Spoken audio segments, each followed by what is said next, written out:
देख सकते हैं ये है तीसी, जो हमारे बिहार में मिलती है। आप लोग शायद जानते ही होंगे इसे। तो मैं इसे आधा पीस चुकी हूँ। एक एक करके थोड़ा थोड़ा करके इसमें पीसूँगी। और इधर देख सकते हैं मैंने छलनी से चाल चाल कर इतना पीस लिया है। तो और इसे मैं निकाल लेती हूँ चाल कर।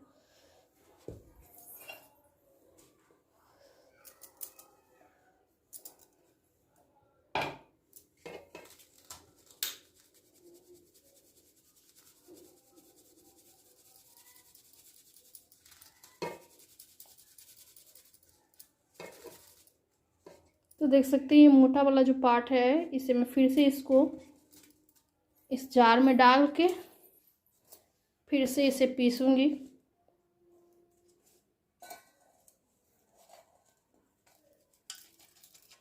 तो हम लोग तीसी अभी फ़िलहाल इसी तरह पीस रहे हैं। ऐसे तो कूट के इसे जो होते हैं ओखली और मूसल, उससे कूटा जाता था। लेकिन आजकल तो हम लोग मशीन का ही ज़माना है, तो मशीन में ही पीस लेते हैं। तो इसी तरह हम लोग पीस लेंगे मशीन में ही।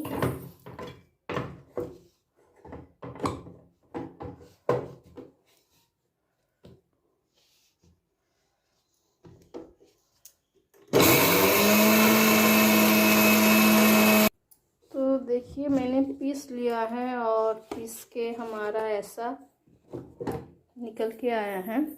और कुछ नहीं पिसा है, तो इसे मैं मिलाकर देख लूँगी।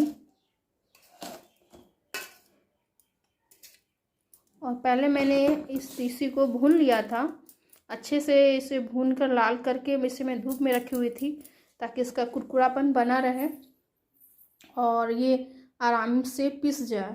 तो मैं फिर इस प्रोसेस को करूँगी। फिर इसे मैं डाल लूँगी छलनी में और इसे छान लूँगी। तो देख सकते हैं ये है लहसुन और कुछ मिर्च। चाहे तो इसे आप घटा बढ़ा सकते हैं और ज़्यादा भी दे सकते हैं, लेकिन मैं ज़्यादा मसाले वाले नहीं बनाऊँगी। तो बस हल्का सा इसमें मिर्च डाला है, 3-4 ही। और 2 से 3 ही मैंने यहाँ पे लहसुन ले लिया है। उसको तवा पे हल्का रोस्ट करके हल्का सा इसे मैं भून ली हूँ।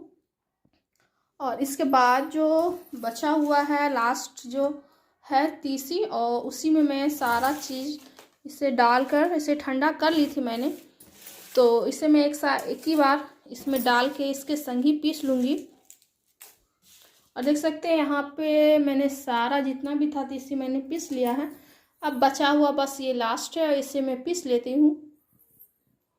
तो देख सकते हैं ये है नमक। तो मैं इसमें नमक जितना है उतना हिसाब से मिला दूँगी, हल्का ही रखूँगी, बस इतना ही मिलाऊँगी। क्योंकि इसे सब कोई हल्का खाता है या कोई तेज़ खाता है, तो फिर ऊपर से नमक ऐड करके कोई खा सकता है। तो बस मैं इसे हल्का नमक इसमें डाल इसे मिला लूँगी और इसे डब्बे में भर कर रख दूँगी। और जिसे रोटी के संग, चावल के संग तो कम ही खाया जाता है, सभी लोग ज़्यादातर रोटी के संग ही खाते हैं। तो जिसकी चॉइस है वो अपना उस टाइप से खाते हैं। तो देख सकते हैं ये है तीसी।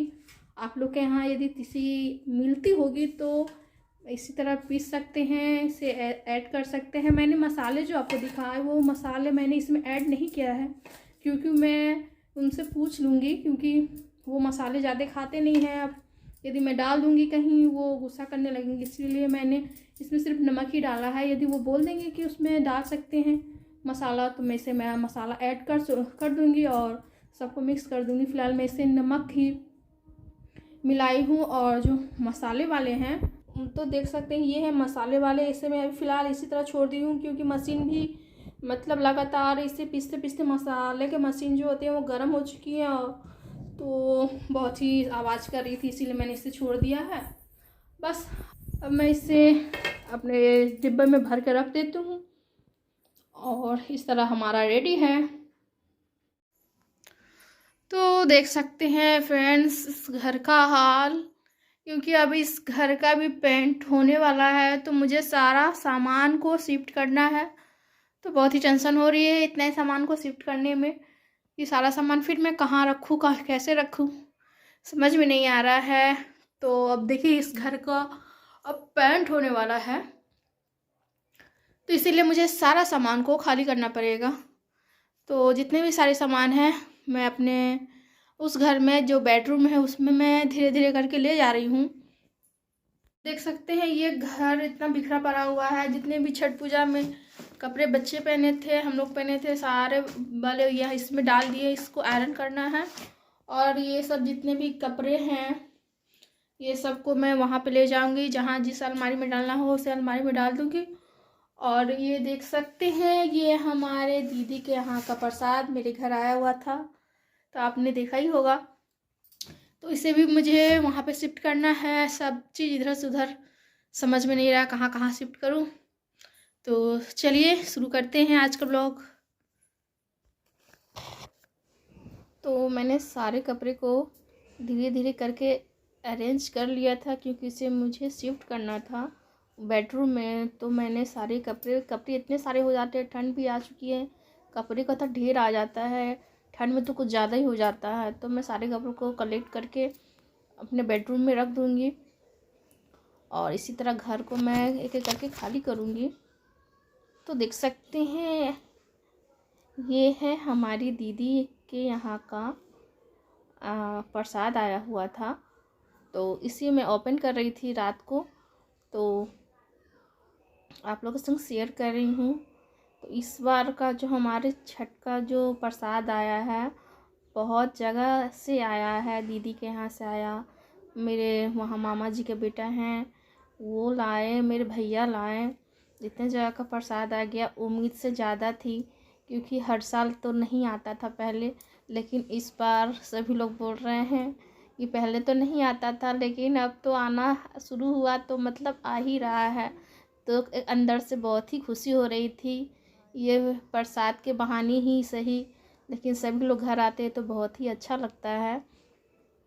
तो इसी तरह हमारे घर सभी लोग आए और मिलते जुलते रहते हैं, तो अच्छा पॉजिटिविटी आती रहती है, मन लगा रहता है और बहुत ही खुशी होती है कि चलो हम पे तो किसी ने ध्यान दिया, किसी का तो ध्यान है, प्रसाद के ही बहाने सही।